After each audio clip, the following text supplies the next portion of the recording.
This is Hidden Killers Week in Review. A look back at the most prolific stories of the week. This is the Hidden Killers podcast with Tony Brueski. Featuring former FBI Special Agent and Chief of the Counterintelligence Behavioral Analysis Program, Robin Dreeke. Will Scott Peterson get a new trial? Will a single piece of duct tape that has DNA on it from someone other than Scott be enough to move the pendulum there? That's the question a lot of people are asking right now. A new Netflix documentary out on him and a Peacock documentary coming out as well, both from very different perspectives. One, really telling the story over again. Amber Fry's on there. So are several Peterson family members, including family members who believe he is innocent. The other documentary, it's very much Scott Peterson, because it's Scott Peterson in his own words, telling the world again after more than 20 years that he is innocent. Joining me to discuss, Robin Dreeke, retired FBI Special Agent, Chief of the Counterintelligence Behavioral Analysis Program. I gotta take a sip of water here. Hang on. I'm just smirking because of this case. It's not you. It makes me want. It makes you want to vomit a little bit. You know, I got a chance to watch the Netflix one the other night. As of our recording, the Peacock one isn't out. I believe it comes out on the 20th. So by the time people are hearing this, it may be out. Nothing really new, I would say, in terms of the Netflix one, just more perspectives from people that were very much involved here. But it's all coming back down to this duct tape, the Los Angeles Innocence Project deciding to take up the case on that note. And it's going to court. The Supreme Court going to hear this case and see if they should grant something, if it's worth looking into this further. What are your thoughts as we begin a new phase of this whole case? So I got a couple of thoughts on a couple of different aspects of this. First, The Innocence Project. Love the idea. I mean, there's been people that have been jailed wrongly in the past before, for, bad confessions, like we're seeing potentially in Delphi through coercion, or that have been overturned because DNA later on. I mean, I like that there's people that are out there trying to make sure our justice system did justice. And so hats off to them for doing it. And even if there's a scrap of evidence that they think wasn't considered, they feel an obligation to do that. And the court system is taking a look at it. Good. So that part aside. Now, on the side of Peterson himself,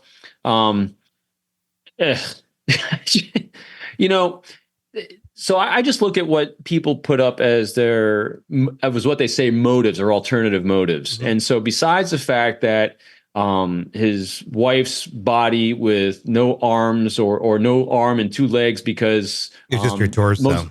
Right, because it's cemented down in the lake that he was fishing in, just happened to be fishing in on this one-off behavior arc. I just happened to go fishing on the day you happen to disappear. What? Yeah. So that aside, the other thing too is the counter theory that it was the neighbors next door got robbed and they probably murdered Lacey. All right, so let's look. I know that the timeline doesn't even match on this. No. Let's say the timeline did match. Every time we come in a case and someone comes up with a theory, just do the research. Look at the data. Look at the arc. The likelihood that someone broke into a house next door to do a burglary, and then even if they're observed by a neighbor next door, the probability from data of them killing that individual is so very. I couldn't find a case where it ever happened. Yeah. Well, data point says the likelihood it's like hitting mega millions, the possibility of that happening. Well, that, and I mean, it's easily debunked. Like you said, the timeline does not match up for the burglary and the murder. I mean, that right there kind of negates that whole thing. It's like, just because there was bad behavior over here doesn't mean it's connected to this bad behavior over here, especially when it's not the right time. I mean, it just doesn't happen. Yeah, exactly. Yeah. I mean, even if it were matching up, like you said. And here's the deal. I don't quite understand why the LA Innocence Project is even taking this damn thing up. Okay, maybe there's some other DNA on the duct tape. Go to Home Depot and examine the duct tape for sale there. And especially any of the wrappings kind of peeled off a little bit and you're touching the edges, you'll probably find a lot of DNA on all those pieces of duct tape. So I wouldn't be surprised if someone else's DNA is on the duct tape. In addition to Scott's, but the fact that we're just arguing about duct tape. I mean, hell, in the case against Rex Heuermann, His wife's DNA is on the duct tape. His daughter's DNA is on the duct tape. And nobody is saying, you two did it, because they recognize it's duct tape. Right. And then you add all of the other things. So even if we do have someone else's DNA on this thing, let's say they find this, how are you going to ever explain in a new trial the homemade boat anchors, which we found evidence of in his garage that he made more than one, that weighed the body down, that literally weighed his wife's body down, that happened to have been made in his garage, the fishing story that makes no sense, driving 90 miles out of his way to a boat that on a new boat, her hair is in the damn boat, on Christmas Eve morning, which doesn't make any sense either. Everything. There's just so many things that don't make sense. I mean, take the affair even out of it, and that looks pretty damning for him as well. But what that shows to me more than anything is his character and his ability to lie. Just like in Alec Murdaugh, where we could look at the financial crimes that he committed and the lives that he destroyed without a thought and just staying in character, because it's not even a character to people like this. This is who they are. This is their character. They can flip left and right to do whatever is going to benefit them at that moment in time. And it seems like Scott's very good at doing that, and it pretty much is who Scott is. So this is why he was convicted. Yeah. I mean, because I don't know his level of intelligence in regular life, but his level of intelligence to commit a murder is really low. I mean, because again, we were just talking about this on the case. You know, when you have low reps, you really aren't very good at what you do. You come up with a theory that you think is going to work in your head, but you have no experience with it. And so when it goes into practice, it completely falls apart and you're guilty, which is exactly what happened. When it comes to the Innocence Project, I mean, the only thing that enters my mind is why not take this case? Because now your company, your group is highlighted and you're always looking for funding. So you're going to get donations, because, hey, yeah, Scott Peterson, he's probably guilty, but now you know about us and maybe your loved one is innocent. And if you give us some money, we may be able to save your life. The saying is, all publicity is good publicity, but is it really in a case like, this does not make me want to donate to the LA Innocence Project at all. It makes me go, you're wasting the funds that someone gave you on a case that is clearly already settled. I mean, there's just so much to this where there's not a lot of up for debate here. I am curious about the van that they found with the burned out van down the road that looked like might be something on the mattress, why the judge doesn't want to see any DNA there. That's a little weird. But still, again, there's bad behavior all over us all the time. It doesn't mean it's all connected. Yeah.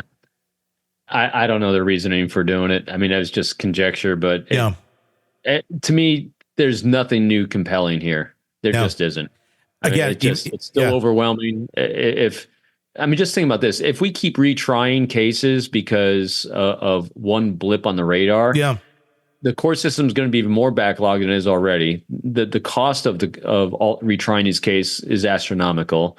The anxiety you put the victims' families through again to reopen these wounds, because really, let's go back to what this is all about. This is all about justice, because I just got done reading John Douglas's book, Obsession, and actually just read it again in Sapiens book. We as a society spend so much time and energy protecting the guilty and giving rights to the offender and giving rights to the murderer that sometimes, and a lot of times, we lose focus of the victim and the victim's families. And look what we're doing here. We keep talking about, and this group is coming out to try to protect and maybe right a wrong against Scott Peterson. They're not even thinking about the wife and the baby that were lost and the family around that and all the friends that are around that, because this is what our system does. That we keep going so far out of our way, protect these horrible people. Is that at some point we just got to say, stop it. He's guilty? Is that a unique American thing that we do this here to a fault? I don't know if it's American or not. I haven't looked globally on this, but it is unique to a legal system, at least our legal system. It definitely is. And that's what John Douglas was saying in his book, because the book covers a lot of sex offenders, serial sex offenders, rapists, serial rapists. and they keep forgetting the victim. They keep coming up with ways to protect the guilt. You're innocent until proven guilty. Yes. Yeah. But they keep going so far out of their way to protect people that made a choice, because this is the other thing too, to be tried and be found incompetent because of insanity, to stand trial. Mm-hmm. I mean, we couldn't believe even that Lori Day Belvallo was not found insane. To be such because she's nuts. But that bar is so low. So the legal system does recognize that this was free will. People have a free will and a free choice to do these horrendous things. Yet we still protect the people that are making those choices. Mm-hmm. It's crazy. And that John Douglas book is very good. I actually just started getting into it last week after we talked about dark, it. Isn't it? It's dark. Oh my God. But if you're wanting to get some insight into the mindset of some of these people, it's very fascinating. You have a book that's coming out October 29th, correct? Yes, the posters behind you. Unbreakable Alliances. Pre-order it right now on Amazon.